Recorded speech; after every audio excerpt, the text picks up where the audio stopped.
Good morning, everybody.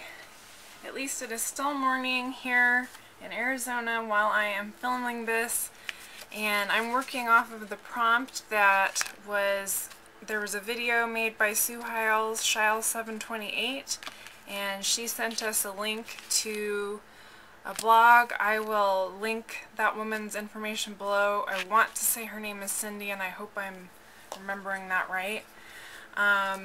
What I'm going to do today is work off of that prompt, which is to write down lists of things that you did when you were a kid to celebrate the holidays and things that you do now. And so I have a whole stack of jelly prints that I had made about a month or so ago that were meant to be backgrounds for different things, and I think I've shown these in a video before because I've definitely used a couple of the pages. But anyway, I picked out one of the pages today that I had made sort of a journal spread on the back.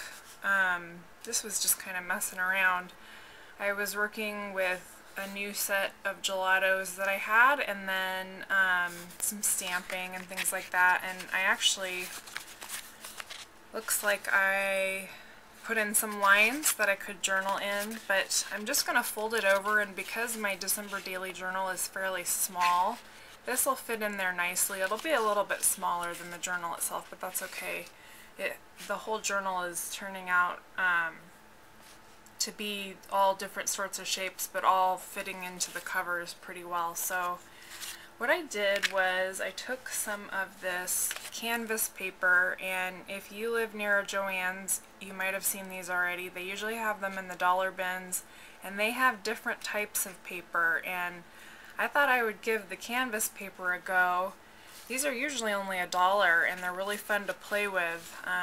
This one comes with 18 sheets. I've gotten the watercolor pad before, so for $1, it's really nice to have, you know, just little sheets you can play on. And you might, I don't know how well that's showing up on camera, but what I did was I took a small brush and just painted gesso onto the canvas in different spots, so it's not completely covered. It already has its own texture from the canvas itself, and then a little bit of extra texture from the gesso. So what I'm going to do first is use my blending tool. I wanted to see what the Distress ink would do on this type of a texture and with the gesso. Cosmetic sponge that's rubber banded to the end of a clothespin, and you can use this as well to rub in your Distress inks or whatever types of inks you want to play around with.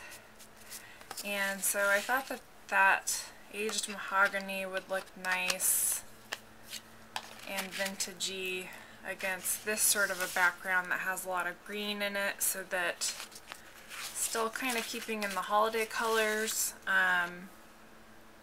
And what I want to do is wrap this around and write in my list excuse me, of my childhood holiday traditions, and then things that I do more as an adult. And it has changed quite a bit. When I think about it, it definitely gave me food for thought when I saw that prompt. So thank you for the prompt. It really got, you know, the creativity going today, because I thought, well, I need to work in my December daily.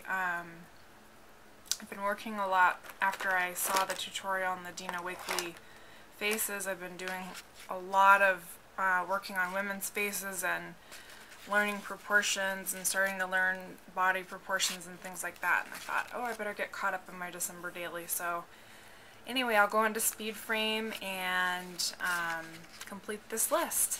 And I'll see you next time. Happy December!